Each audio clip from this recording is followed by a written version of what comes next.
Translated from the Chinese, Taisho Volume 14. Number 475.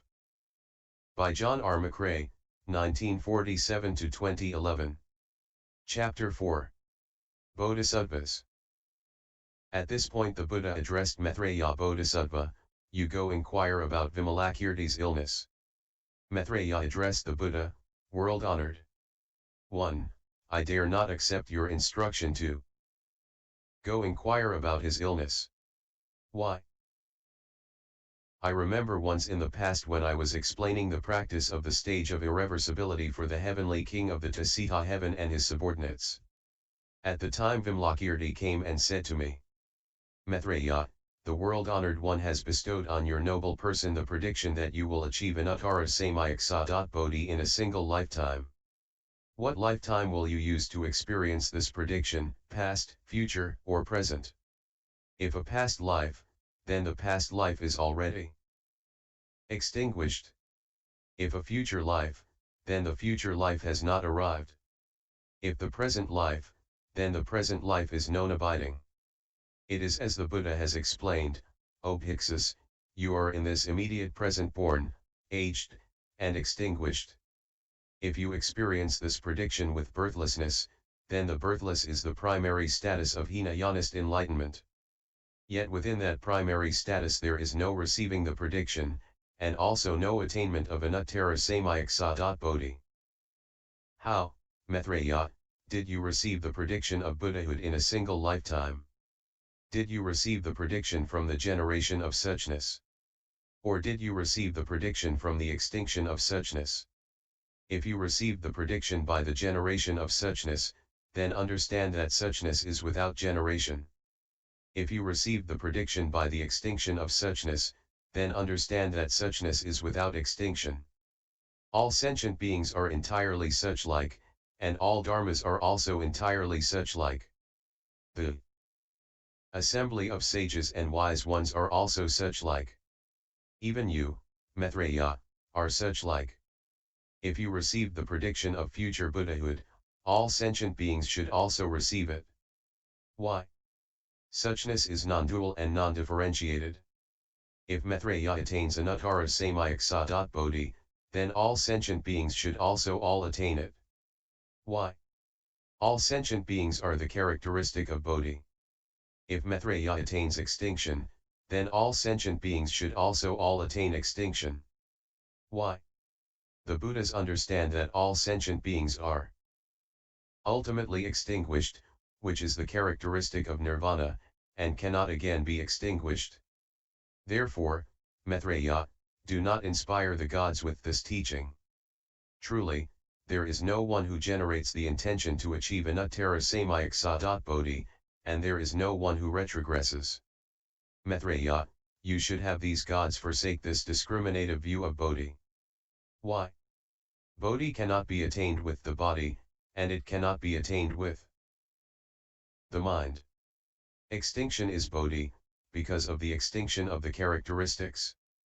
Non-contemplation is bodhi, because it transcends the conditions. Non-practice is bodhi, because it is without recollection. Eradication is bodhi, because of renouncing the views. Transcendence is bodhi, because of the transcendence of false concepts. Hindrances are bodhi, because of the hindrance of the vows. Non-entry is bodhi, because of the absence of lustful attachment. Accordance is bodhi, because of accordance with suchness. Abiding is bodhi, because of abiding in the Dharma nature. Approach is bodhi, because of the approach to the reality limit. Non-duality is bodhi, because of the transcendence of mind and dharmas. Universal sameness is bodhi, because of universal sameness with space. The unconditioned is bodhi, because of the absence of generation, abiding, and extinction. Understanding is bodhi, because of the comprehension of the mental processes of sentient beings. Non-assemblage is bodhi, because of the non-assemblage of the entrances, ayatanas, i.e., sensory capacities. Non-aggregation is bodhi, because of the transcendence of the latent influences of the afflictions. The non-locative is bodhi, because of formlessness. Provisional names are bodhi, because names are empty. The activities of the conversion of suchness are bodhi, because of the non-existence of grasping and forsaking. The non-turbulent is bodhi, because of permanent composure. Good serenity is bodhi, because of the purity of the natures. Non-grasping is bodhi, because of the transcendence of objectified mentation. Non-differentiation is bodhi, because of the universal sameness of the dharmas. Non-comparison is bodhi, because of the impossibility of analogy. The subtle is bodhi, because of the difficulty of understanding the dharmas. World-honored one, when Vimalakīrti explained this dharma, 200 gods achieved the forbearance of the known arising of dharmas. Therefore, I cannot accept your instruction to go inquire about his illness. The Buddha told Radiance Ornament Youth, you go inquire about Vimalakīrti's illness. Radiance Ornament Youth addressed the Buddha, world-honored one, I dare not accept your instruction to go inquire about his illness. Why?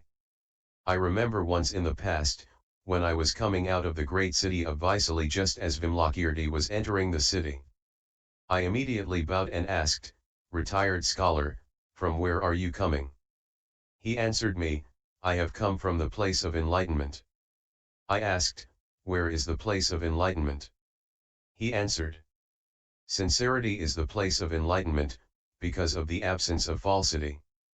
The generation of practice is the place of enlightenment, because it is able to discriminate things. Profound mind is the place of enlightenment, because of the increase in merit.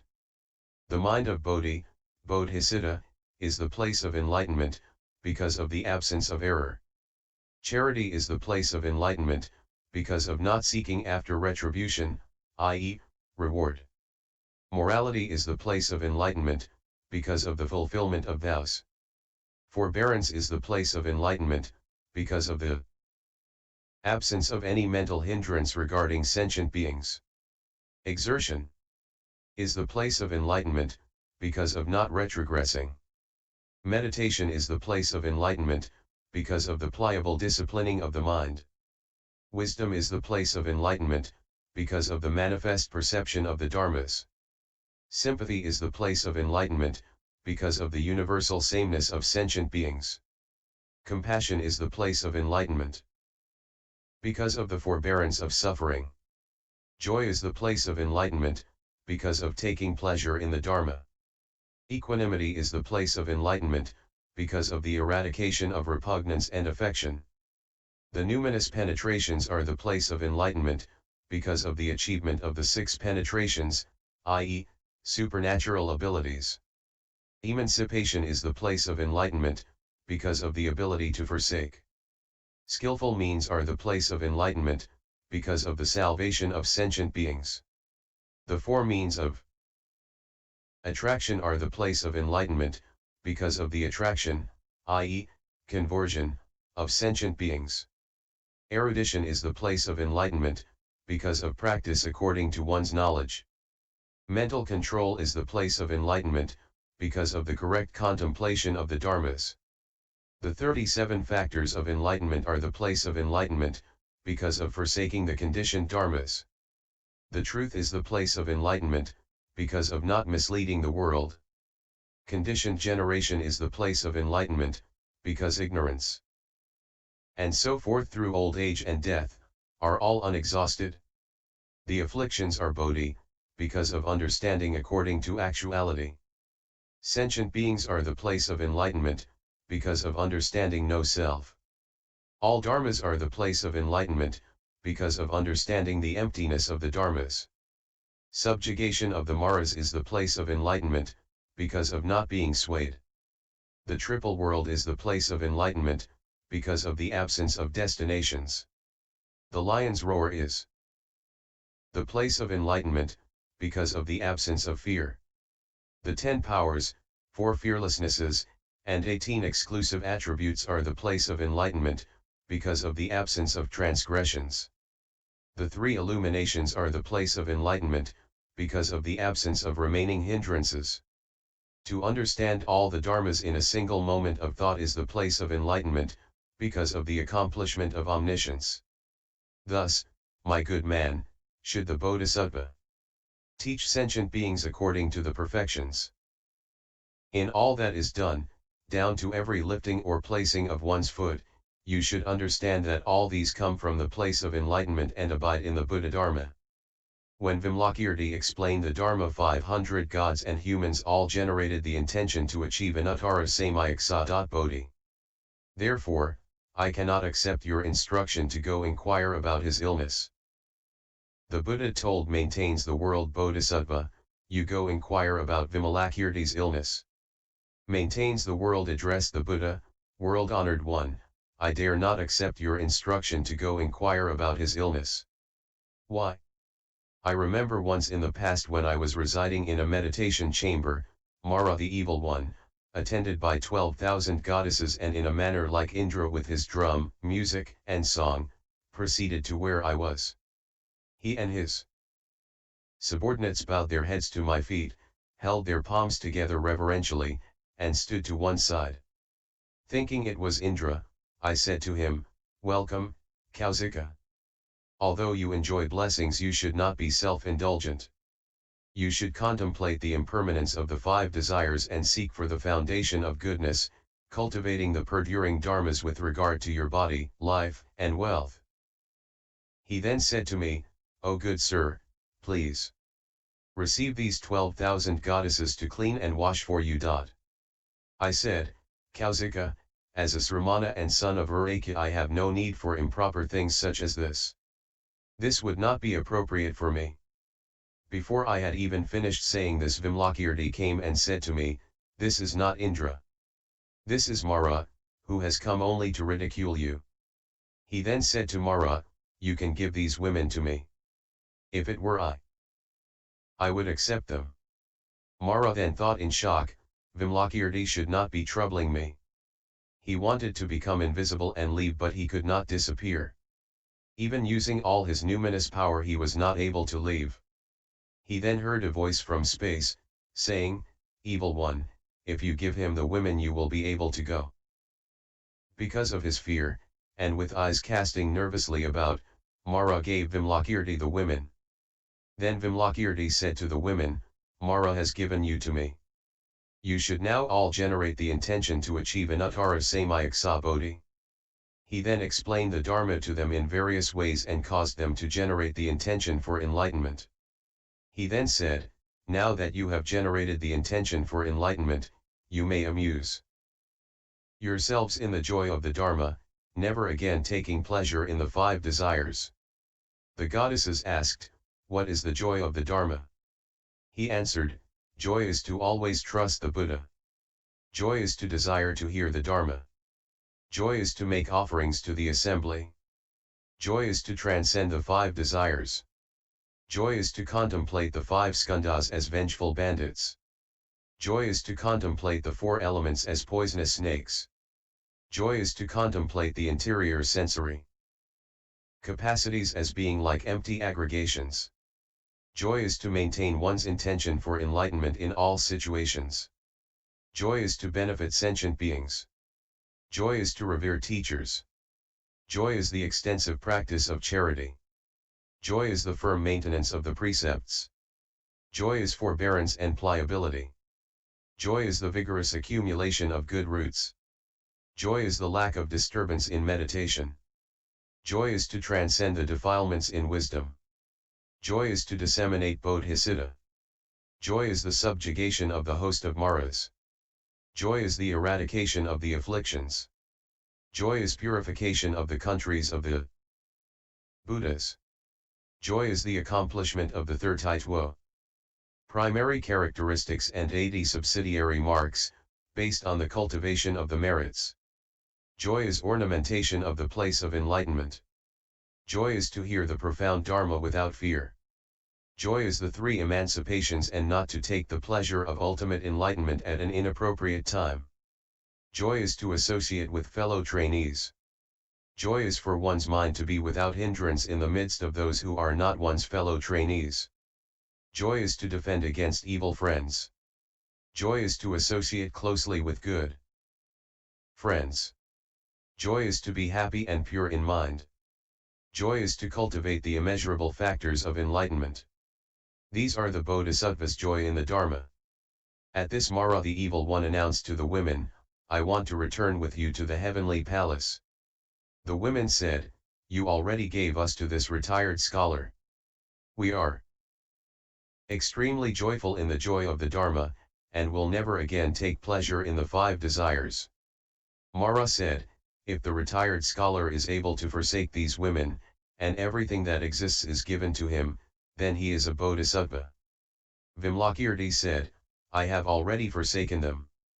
You may take them away, but you must make all sentient beings attain fulfillment of their vows in the Dharma. At this the women asked Vimalakīrti, how should we reside in Mara's palace? Vimalakīrti said, sisters, there is a Dharma called inexhaustible lamp. You should study it. The inexhaustible lamp is like a lamp that ignites 100,000 lamps, illuminating all darkness with an illumination that is never exhausted. Thus, sisters, if a single bodhisattva guides 100,000 sentient beings, causing them to generate the intention to achieve anuttara samyaksa. Bodhi, that bodhisattva's intention to achieve enlightenment will also never be extinguished.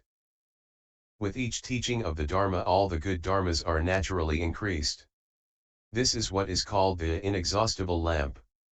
Although you reside in Mara's palace, with this inexhaustible lamp you can cause innumerable gods and goddesses to generate the intention to achieve anuttara samyaksa. Bodhi.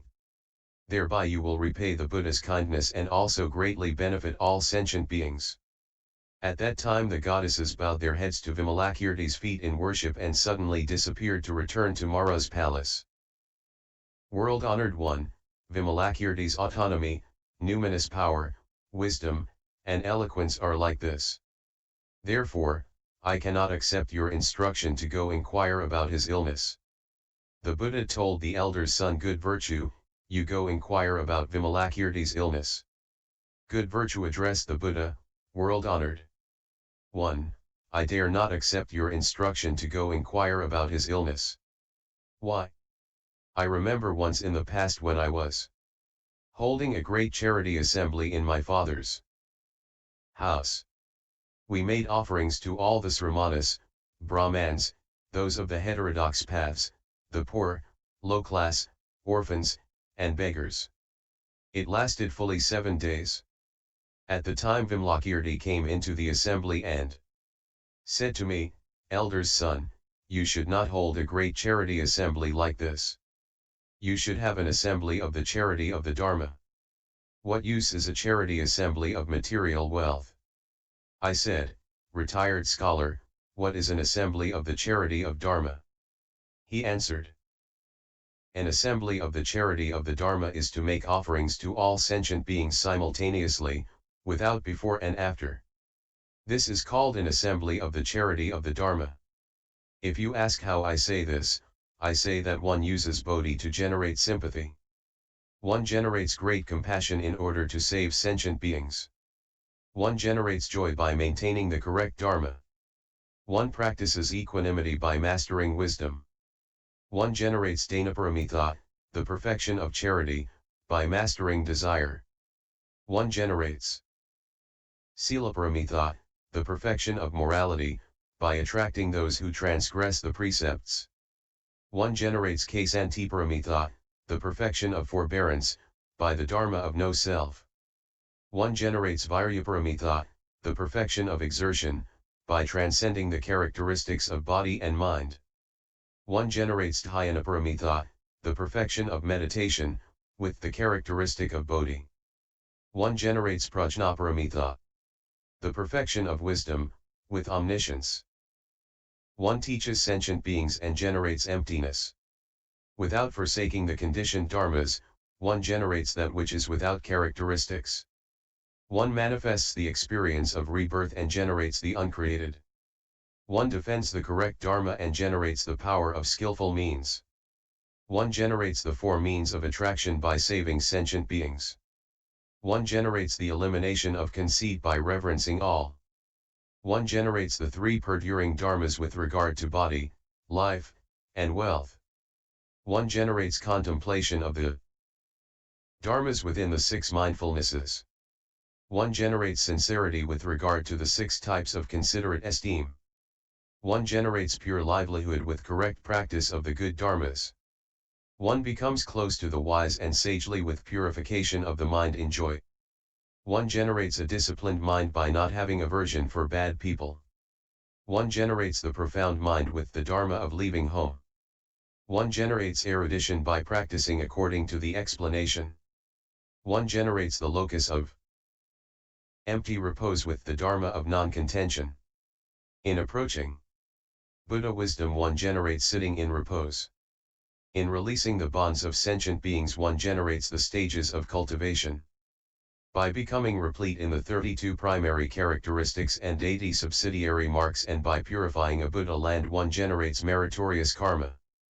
Understanding the thoughts of all sentient beings and how one should explain the Dharma to them, one generates the karma of wisdom. Understanding all the dharmas, one neither grasps nor forsakes. Entering the gate of the single characteristic, one generates the karma of sagacity. Eradicating all the afflictions, all the hindrances, and all the non-good dharmas, one generates all good karma. By attaining omniscience and all the good dharmas, one universally generates the dharmas that assist one's Buddhahood. Thus, good man, is the assembly of the charity of the Dharma. If a bodhisattva resides in this assembly of the charity of the Dharma, he will be a great donor. He will also be a field of blessings for the entire world. World-honored one, when Vimalakīrti explained this Dharma, 200 people in the congregation of Brahmans all generated the intention to achieve anuttara samayaksa. Bodhi.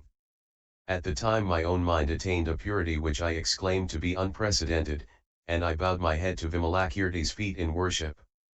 Unfastening my necklace, 100,000 coins in value, I gave it to him, but he did not accept it. I said, "Please, retired scholar, you must accept this and give it to whomever you please."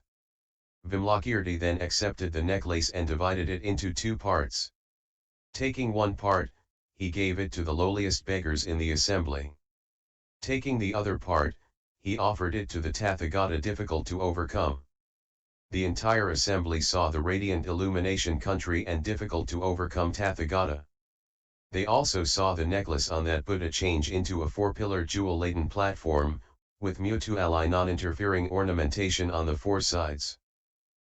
Having manifested these numinous transformations, Vimalakīrti then said, "If a donor with an attitude of universal sameness gives to the lowliest beggars, this is to be like the characteristic of the Tathagata's field of blessings, with no distinction, and to be equivalent to great compassion without seeking any reward.